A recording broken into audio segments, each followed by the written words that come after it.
Бул 8 август күнү Кой Ташта болгон окуя. Ички иштер министрлигинин маалыматына таянсак, Курсан Асанов үйдүн ишине киргенге чейин эле министр Кашкар Жунушалиев, Алмазбек Атамбаев жана анын тарапташтары менен 2 жолу сүйлөшүүлөрдү жүргүзүп, анын негизги максаты кан төгүлбөстөн Атамбаевди колго түшүрүп, жана баардык маселелерди укуктук талаада чечүү болгон. Башында мындай сунушка каршылык көрсөткөнү менен, кийин Атамбаев өз эрки менен колго түшүп берүүнү чечкен. Бул тууралуу Кашкар Жунушалиев күн мурун маалымат жыйында билдирген. Атамбаевдин талапташтары абдан катуу каршылык көрсөтүштү.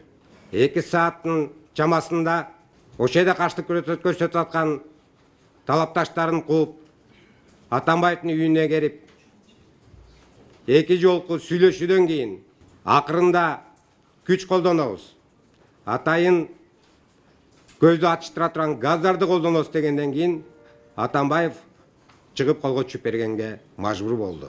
Ички иштер министрлиги тараткан маалыматка ылайык, Алмазбек Атамбаев жана анын тарапташтары министрдин койгон талаптарына макул болуп чыгууга даярданып калган кезде, Курсан Асанов сырттагы кызматтык ордун таштап, жеке кызыкчылыгын көздөп Атамбаев менен сүйлөшүүгө кирип кеткен. Видеодо Асанов Атамбаевдин үйүндөгү курал-жарактарды колгапсыз санап жатканын көрүүгө болот. Криминалистикада мындай аракеттер жол берилгис болуп эсептелет жана одоно мыйзам бузуу болуп саналат. Күн мурун Курсан Асанов милициянын кызыкчылыгын сатты жана ага карата жетекчиликтин ишеними жоголду деген негиз менен кызматтан алынды.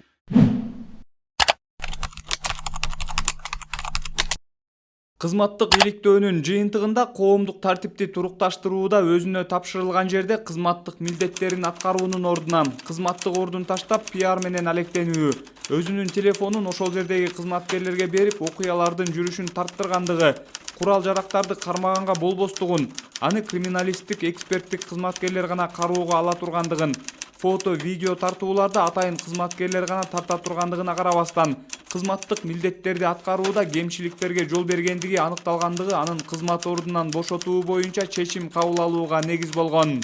Ички иштер министрлигинин ички иликтөө кызматы кызматтык иликтөөсүнүн жыйынтыгын башкы прокуратурага юридикалык баа берүү үчүн жөнөткөн. Башкы көзөмөл органы ички иликтөө кызматынын корутундусу чогултулган материалдар каралып чыгып, жазык кодексинин 320-беренесинин 4-бөлүгү кызмат абалынан кыянаттык менен пайдалануу боюнча кылмыш иши козголуп, сотко чейинки өндүрүш ишин өлкөнүн аскер прокуратурасы жүргүзүп жатканын билдиришти. Кыргыз Республикасынын ички иштер министринин орун басары, милициянын генерал майору Курсан Асанов 2019 жылдын 7-8 августтарындагы өзүнүн аракеттери менен ички иштер министринин талаптарын жана көрсөтмөлөрүн аткарбастан, министр менен макулдашпастан укугу жок туруп, өз алдынча чечим чыгарып, ички иштер органдарын өздүк курамын коркунучта жана башкаруусуз калтырган.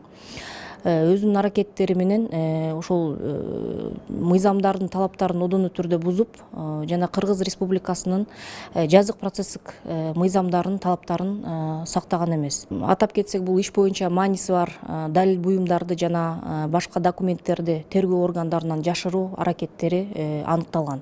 Прокуратурадан билдиришкендей, азыркы учурда тажрыйбалуу жана дасыккан тергөөчүлөрдөн тергөө тобу түзүлүп, тергөө аракеттери жүргүзүлүп жатат. Курсан Асанов болсо бүгүн аскер прокуратурасына чакырылып сурак берди.